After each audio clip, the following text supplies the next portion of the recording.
On November the 30th of 2018, Valen Hardison had a package delivered to her residence in Bel Air, Maryland. The box, which reportedly contained a new pair of boots, disappeared, and the woman consequently checked the surveillance camera aimed at the front porch of her home. Footage showed a girl run into her door. She briefly stopped and motioned to the street before she picked up the package and left with it. Hardison sent the images to the police, who suspected that the child had been directed by an adult to take the box. Following an investigation, officers identified 46-year-old Gary Martin and issued an arrest warrant in his name for instructing his young daughter to steal. The man was detained and charged with theft under $100, conspiracy to commit theft, contributing to the delinquency of a minor, and fourth-degree burglary.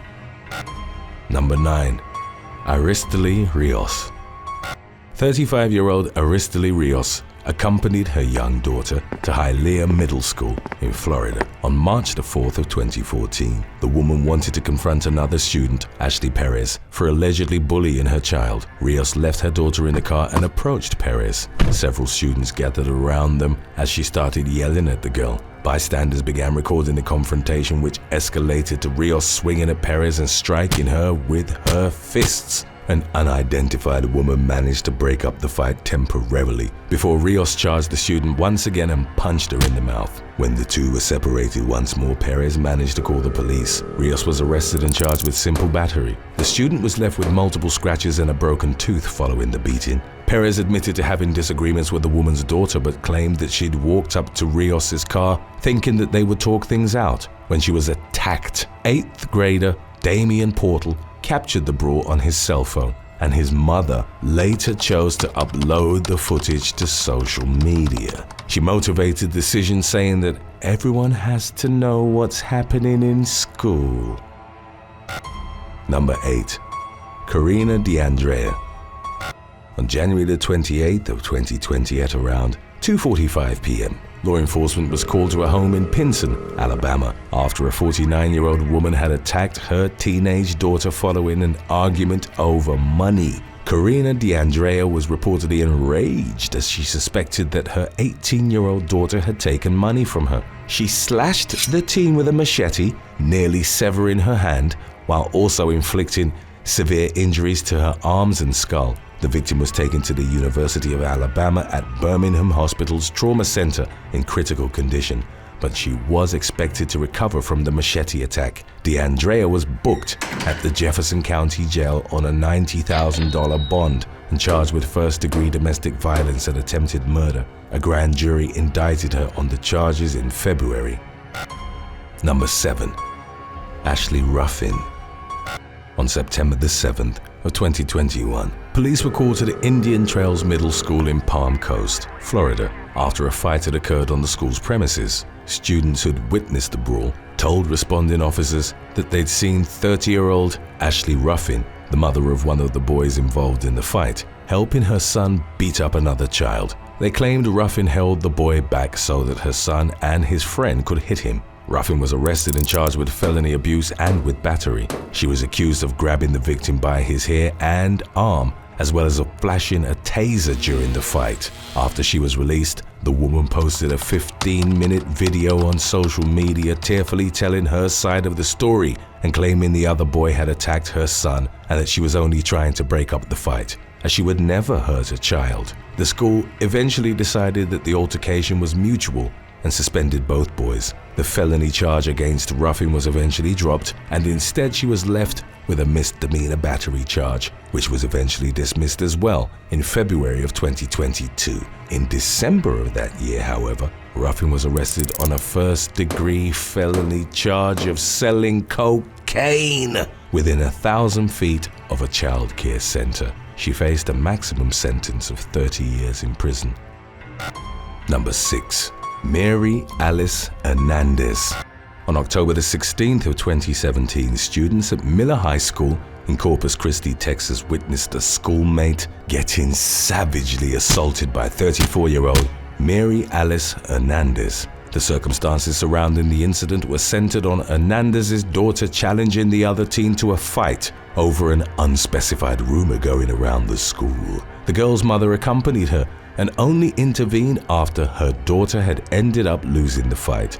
A video, which went viral in the aftermath, would show Hernandez relentlessly punching the teenager while firmly holding her by the hair. She continued delivering strikes even after the victim had dropped to the pavement. The victim's mother, Julie Pignon, wrote about the incident in a Facebook post the following day. She said that her daughter didn't want to fight Hernandez partly out of respect, but also because the woman had brought an entourage with her that could have intervened and hurt her even worse. Hernandez was shown on video running away from the scene, but she was subsequently arrested on a warrant for assault, causing bodily injury. Number 5. Carla Wiles. In February of 2017, an English teenager, identified in the media as Olivia, got into a fight with another girl at school. She then complained about the incident to her stepmother, 36-year-old Carla Wiles, who nicknamed herself the Iron Lady on social media. Wiles, a resident of Stockport in Greater Manchester, then got into her car along with Olivia and drove around until they spotted the teenager who had assaulted her. Wiles stopped the car and ambushed the girl on the street, grabbing her by the hair and asking if she had been hitting her daughter. Wiles then began kicking and punching her in the face and about the body. Olivia soon joined in the attack and started throwing kicks to her classmate's face and back. Her stepmother then threatened the victim to slit her and her mother's throats if she would touch Olivia again. The mother-daughter duo then abandoned her on the ground, got back into the car and fled. The victim was left with a broken nose, a cut to her upper lip and multiple bruises. In January of 2021, Wiles was convicted of assault, occasioning actual bodily harm and making threats to kill, and was sentenced to 2 years in jail, suspended for 2 years. Her stepdaughter was given a 9-month youth rehabilitation order and was ordered to pay the victim £250 compensation after being convicted of assault. Number 4. Ernstlatter, La France. On March the 27th of 2017, Ernstlatter, La France, went to Carroll City Senior High School in Florida after she learned that her teenage daughter had been in an altercation with a group of students at a fair. Upon arrival, La France met the sister of one of the teens with whom her daughter had fought and confronted her in the parking lot. The woman allegedly punched the student repeatedly in the face, causing her to drop her iPhone 6. 30-year-old La France grabbed the device and drove away. The victim later went to the woman's Opa Loca home along with a group of friends in an attempt to retrieve her phone. La France hit her again with a stick, breaking her finger, before attacking her car with an axe. The woman's girlfriend, 28-year-old Elisa Evans, exited the home holding a gun, then fired it in the air 3 times. La France later talked about the confrontation on her social media account, warning other students to leave her daughter alone. She was also reported to have bragged about hurting the teen, saying that 2 black eyes was not the end of it and that she would use a gun next time. Following the incident, the woman refused to open her door to a detective when they came to inquire about the fight. She surrendered to law enforcement the following day and faced charges that included strong-armed robbery, child abuse and aggravated battery. Evans was arrested as well and charged with aggravated assault with a deadly weapon and firing a gun into the air. In court, La France claimed self-defense, telling the judge she'd had no intention of attacking anyone when she went to the high school parking lot. The woman claimed that she'd been ambushed and consequently acted to protect herself and her daughter. Number 3. Jeanette Woods. On Thanksgiving 2015, Jeanette Woods found her teenage daughter sleeping next to a boy after they'd reportedly had intimate relations in the girl's bed at Woods' home in Mesa, Arizona. The 36-year-old woman straddled the teenager on the bed and he awoke to her punching him in the face. The boy managed to break free and escape with only his jeans, leaving his things behind. As Woods chased him out of the house and followed him down the street, the woman continued punching him and only stopped when he began throwing up.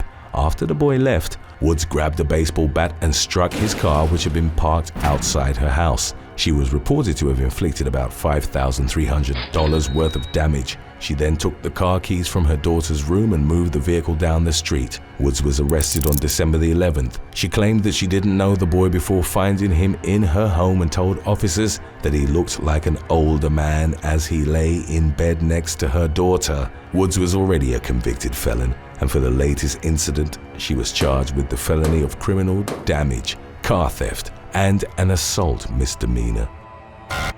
Today's topic was requested by Anthony Valenzuela 95, Sean Delap 8587, and Tamika Davis 6641. If you have any other topics you'd like to learn about, subscribe and let us know in the comments section below. Number 2. Gary Johnson Jr.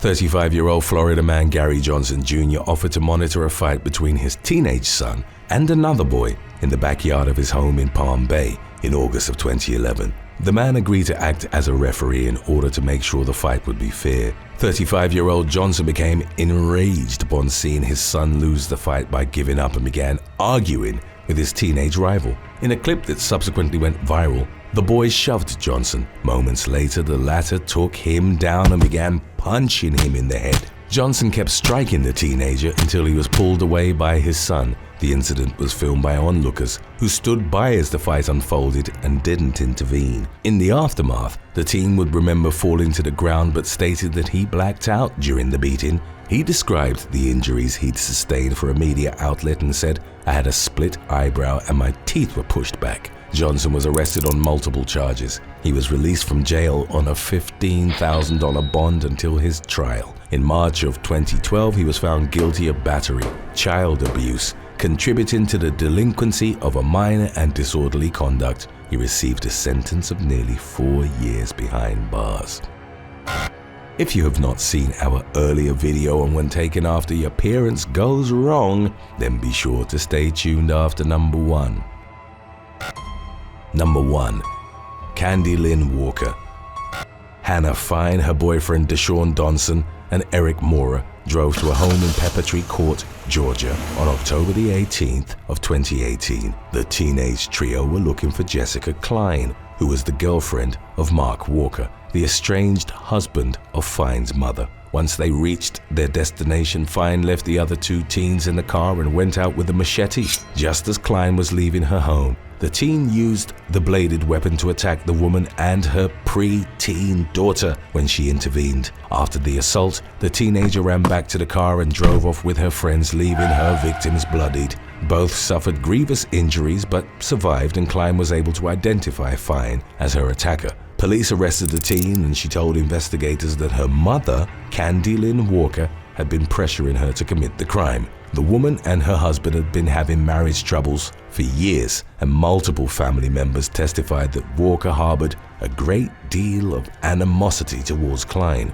Fine also talked about her mother's previous efforts to solicit another one of her friends to kill the woman. The person in question, Brandon Manley, was asked to purchase a gun, and Walker bought bullets to be used in the hit. Manley ultimately backed away from the plan and was consequently cut off from contacting Fine or visiting her home. Fine claimed that Walker had been planning to kill Klein since August or September, and that she'd given her the deadline of October the 18th. Fine didn't have a gun, and Donson suggested using a machete, which was provided by Mora. By January of 2020, the legal proceedings on the matter were finalized. Walker was sentenced to 55 years on 1 count of principal to first-degree premeditated or felony murder with a weapon, and solicitation to commit first-degree premeditated felony murder with a weapon. Fine received a sentence of 15.5 years in state prison, while her boyfriend, Donson, was sentenced as a youthful offender to 40 months of probation with the condition of serving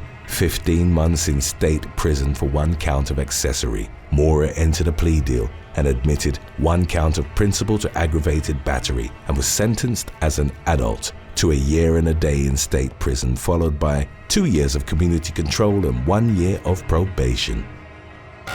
Number 11. Carolyn and Mariel Weinand.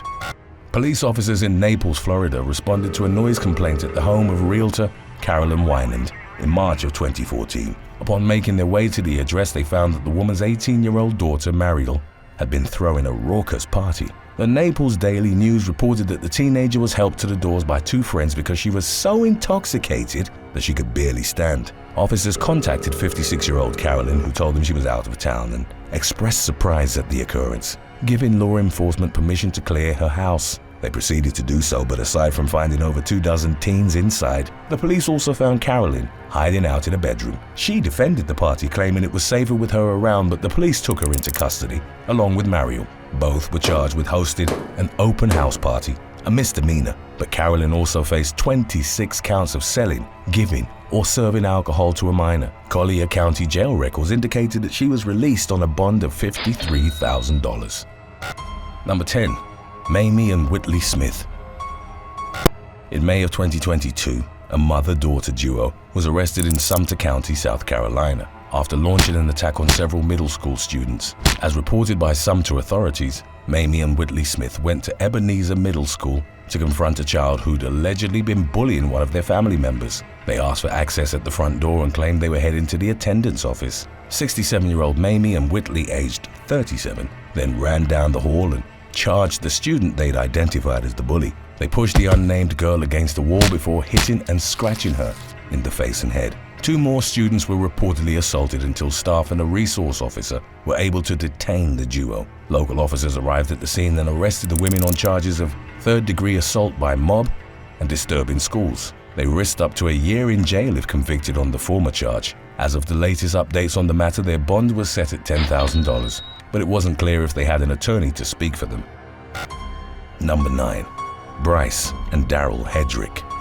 An unnamed police officer in Huntington Beach, California, pulled over two men as they were riding their bicycles at Beach Boulevard and Clay Drive on February the 9th of 2016. The suspects were later identified as 23-year-old Bryce Hedrick and his father Daryl, then in his late 50s. During the stop, the older man hit the officer in the head from behind, and after he dropped to the ground, both he and Bryce began repeatedly punching and kicking him. The officer's daughter, who'd been riding along in the cruiser, witnessed the brutal beatdown. The two men ultimately got back on their bikes and pedaled away. The officer, who'd reportedly lost consciousness at some point during the attack, regained his senses and afterwards received treatment for non-life-threatening injuries, including a concussion, at a local hospital. The 17-year veteran of the force was subsequently cleared to return to work. Bryce and Daryl were arrested shortly after the attack. They each pleaded guilty to one felony account of aggravated assault on a peace officer and one misdemeanor count of resisting and obstructing an officer.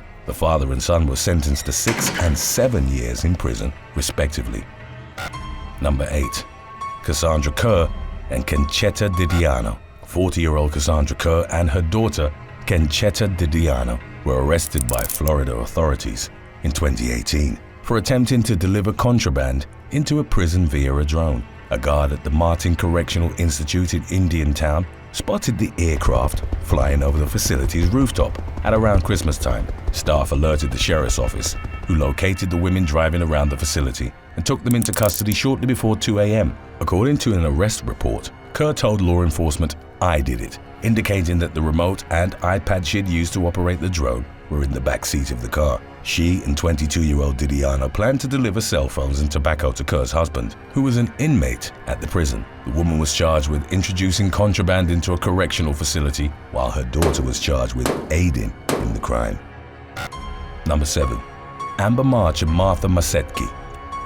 On the evening of March the 22nd of 2016, police in Lawton, Oklahoma, executed a search warrant at the home of Amber March in connection to an ongoing drug trafficking investigation. They found a little over a gram of methamphetamine, drug paraphernalia, digital scales, and baggies, as well as firearms in the form of a .45 caliber Glock 30 and a Rossi 38 Special. The woman wasn't home at the time, and after searching the residence, officers decided to wait for her to return. March and her mother, Martha Masetki, eventually went back to the address where they were met by the police. The former was arrested for possession of methamphetamine with the intent to distribute, possession of drug paraphernalia, and for possession of a firearm after a former felony conviction. Officers would soon learn that she hadn't been working alone. Upon interviewing Masetki, she admitted to have also been part of the drug operation, and she was arrested on similar charges as her daughters. Number 6. Joseph and Jashem Fearon. In late January of 2016, the father and son were arrested in Long Island, New York City, for running a massive drug operation out of a luxury apartment in an upscale neighborhood. The authorities served a search warrant at the Coram address where they found $200,000 in cash and over 2.2 pounds of illicit substances worth an estimated $60,000. 40-year-old Joseph Fearon and his son Jashem, aged 23, both of whom had prior convictions, were taken into custody. The raid was part of a new initiative that allowed the precinct special operations team to execute search warrants. It was meant to enable a quicker response from the police department to areas where drug activity was reported. Then Suffolk County Police Commissioner Timothy Sinai stated that the latest operation had resulted in taking two very bad guys off the street. Joseph Fearon faced an extensive list of drug-related charges, while his son was charged with fifth-degree criminal possession of a controlled substance and second-degree criminal impersonation. Number 5. Scott, Hayden, and Abby Cat. After losing his wife to breast cancer in the late 1990s, Ronald Scott Cat became addicted to drugs and alcohol while also struggling to provide for his young children, Hayden and Abigail. In spite of his addictions, Scott was regarded as a respected member of his McMinnville, Oregon community and a devoted single father to his children. However, unbeknownst to his family or anyone else, Scott led a double life as a bank robber. His father had been a loan officer in a bank, so Scott had gained intimate knowledge of the financial building's inner workings, understanding that the money was insured and that the employees had been primarily instructed to cooperate in case of a threat. The first bank he robbed was the same one for which his father had worked, only a few blocks from where he was living in McMinnville. From 2000 to 2002, Scott would hit various banks whenever the financial need arose, ultimately committing 5 robberies in the Portland area. During one of them, in 2010, he realized he'd need help and also considered that working with a partner would increase profits, as he could reach the vault. Scott didn't trust anyone aside from family, so he asked Hayden, then in his late teens, to help with what he described as his part-time job. Hayden reluctantly agreed and even joined Scott in case in a bank, but was ultimately too nervous to go through with it. His father robbed the bank alone anyway, changing his son's perspective on the job's dangers and difficulty. In 2012, Scott, Hayden, and Abigail began a new life in Texas. Scott had convinced his daughter to help him and Hayden with robbing banks, all the while maintaining the appearance of familial normalcy. On August the 8th, the two men entered a bank in Harris County, armed with realistic-looking airsoft guns, while wearing hats, sunglasses, and surgical masks. After the robbery, they were driven away by Abigail, who'd been waiting behind the wheel of the family's Volkswagen Jetta that had stolen plates taped over its real ones. On November the 8th, the Cats robbed the First Community Credit Union in Katy. Because construction was taking place nearby, Scott and Hayden wore bright orange vests upon making their way into the bank. They robbed it, and once again, 18-year-old Abigail acted as the getaway driver. Together, the trio had made $170,000 from the 2 robberies. They were eventually arrested after the police had tracked down the orange vests they'd worn in the heist to a Home Depot, reviewing surveillance footage as well as credit card information. Scott and Hayden were taken into custody without incident, as they were reportedly planning their 3rd and 4th robberies in the area, while Abigail surrendered shortly thereafter. She and Hayden were given a 5 and a 10-year sentence respectively after pleading guilty to aggravated robbery. Scott was sentenced to 24 years in prison on the same charge. Number 4. Floyd and Jason Bebby. Florida men Floyd and Jason Bebby earned attention online in recent years through their mugshots, both of which showed the father and son sporting distinctive forehead tattoos. 48-year-old Floyd was arrested in 2007 and eventually convicted on charges of burglary and theft. He had the words "Get R Done" tattooed on his forehead and "Got R Did" on the back of his head. Floyd's son Jason was arrested at a different date on the same year for unspecified crimes, and his mugshot showed the 21-year-old with the word "psycho" inked on his forehead. While not visible in his processing photo, Jason also reportedly had the F word and "you" tattooed on each eyelid. Number 3. Paul and Ruben Flores. In May of 1996, at the end of her freshman year at California Polytechnic State University, San Luis Obispo, Kristen Smart attended a friend's birthday party. At around 2 a.m. on May the 25th, she was found passed out on a campus lawn, and 2 classmates started helping her back to her dorm room. They were joined by another student, Paul Flores, who claimed he'd get 19-year-old Smart to her accommodation safely because his dorm was close to hers. He told the others, "Don't worry, I have her," but Smart was never seen again. On the 6th year anniversary of her disappearance, the teenager was declared legally dead. Paul wasn't immediately charged in connection to the incident, but as the years passed, evidence started indicating that he'd assaulted and killed Smart before covering up the crime with the help of his father, Ruben, in 2020. The authorities searched Paul's home in San Pedro, California, and found drugs used to sedate someone, as well as homemade videos of him abusing multiple young women in a file titled Practice. The following year, in March, the police searched Ruben's home with cadaver dogs and ground-penetrating radar devices. Based on biological evidence, the authorities suspected that Smart had been buried beneath the deck of his home, but had recently been removed. In April of 2021, nearly 25 years since the student's disappearance, the San Luis Obispo County Sheriff's Department arrested Paul on murder charges and his father for being an accessory. The case was deemed solid enough to go to trial, but a date hadn't yet been established as of April 2022. Number 2. Mahek and Azreen Bukhari. In the early hours of February the 11th of 2022, Hashim Ijazuddin and Saqib Hussain, both aged 21, were traveling together in a Skoda Fabia on the A46 in Leicestershire, England. At some point during the drive, one of them called the emergency services, and a loud scream was heard before the call disconnected. The Skoda was then ripped apart after swerving across the road and hitting a central reservation barrier. The two men were believed to have been chased down by 2 other vehicles, but the reasons remained unspecified as of the latest information released to the media by the police. TikTok star Mahek Bukhari and her mother, 45-year-old Ansreen, were charged with double murder, along with 6 other people, all reported as being in their 20s. Mahek boasted a following of 128,000 on the platform and claimed to have an elite relationship with her mother, who appeared in some of her videos. Earlier in January, a clip showed Mahek pretending to casually tell another person that she'd killed someone, as It'll Be Okay by Shawn Mendes played over the clip. She'd also spoken about having beef with other influencers, but it's unclear how and if that aspect was connected to the deaths of Ijazuddin and Hussain. As of mid-May 2022, Mahek and Ansreen had entered not guilty pleas. Number 1. Anthony and Manuel Velasquez.